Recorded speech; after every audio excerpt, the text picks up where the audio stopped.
Hey guys, if you want to see my videos as they come out, in particular little Jeb here, make sure you hit like and subscribe. Okay, so now we're on session 5 and things are really seem to be kicking in high gear for Jeb.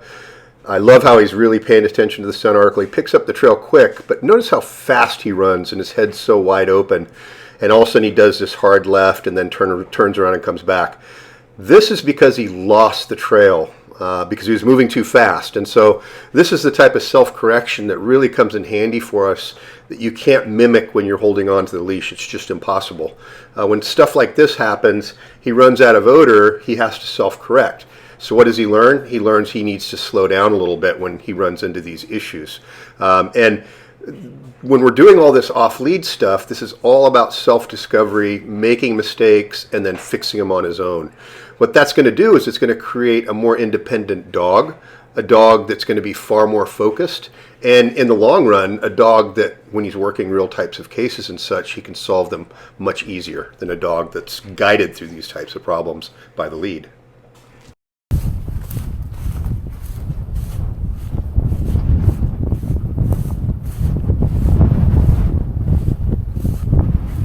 One of the things to think about in this situation right here is that he just came up and out of odor again, this time primarily due to the apex of the turn. Obviously we had a lot of scent that blew past it, and in this situation he overshot the turn, circled around, came back, got frustrated, but picked up the track again and the turn very nicely. Again, this is all self-discovery. He's solving these little problems on his own, and in the long run this is going to prove absolutely invaluable.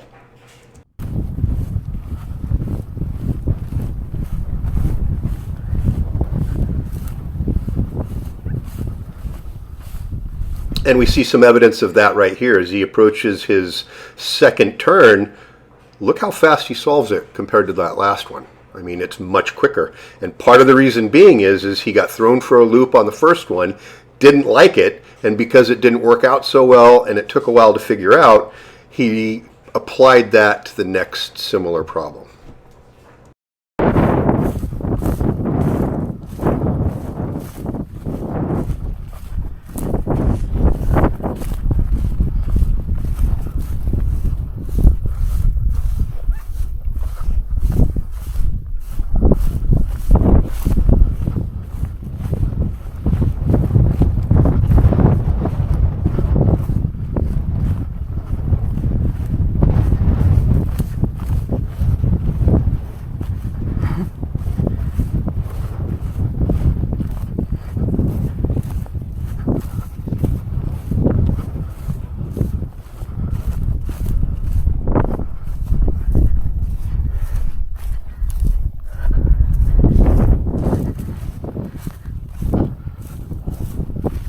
Good job, babies!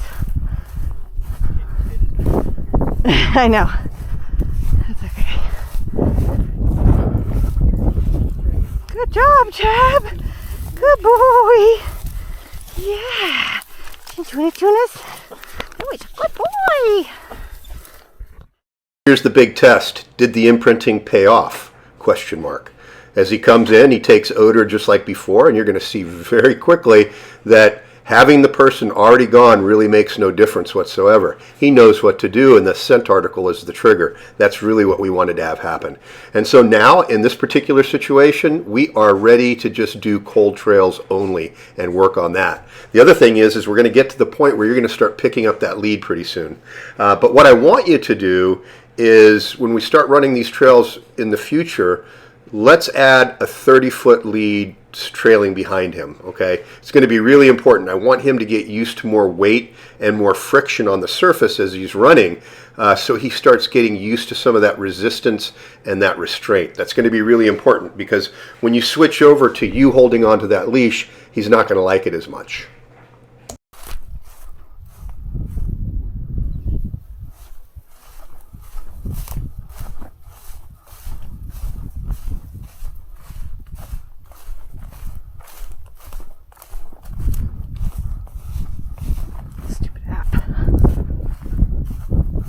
Okay, so we're approaching our first turn, and I want you to pay attention to how he's working. A lot slower than in the past. His speed is probably about 30% less than what he did before. And because of that, look how well he picked up this turn. He learned that when he's running too fast, he overshoots those turns, and it takes a while to pick it up again. In this situation, he solved the problem by slowing down on his own. And that's what the self-discovery does, is it teaches the dogs lessons that they can apply because it's problems they encountered that they had to deal with, and then they had to fix. And when they do all that on their own, they have a tendency to remember the problem, remember the solution. On the other hand, if we guide them with the lead and show them where the turn is, they never remember it. They just rely on the fact that we're going to always help them when the chips are down. And we don't want a dog like that. Oh.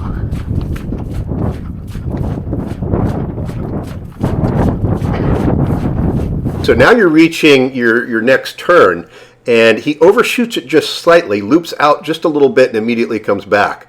Now, I want you to keep in mind the distance this young pup is doing. I think we're out to probably close to 400 meters with each of these legs and the turns that you're doing. That's very significant for a dog this age. He's really maturing fast in his capabilities, and I really honestly think the sky's the limit.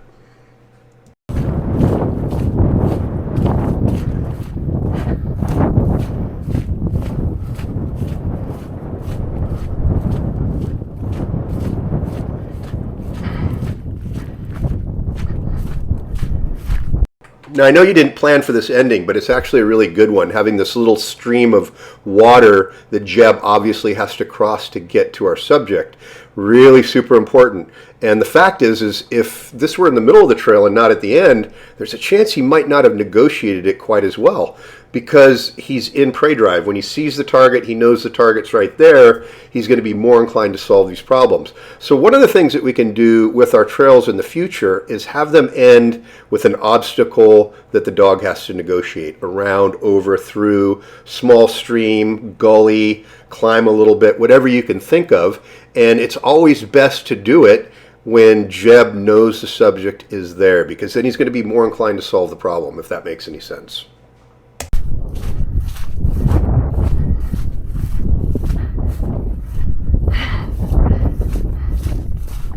So much for living in the desert.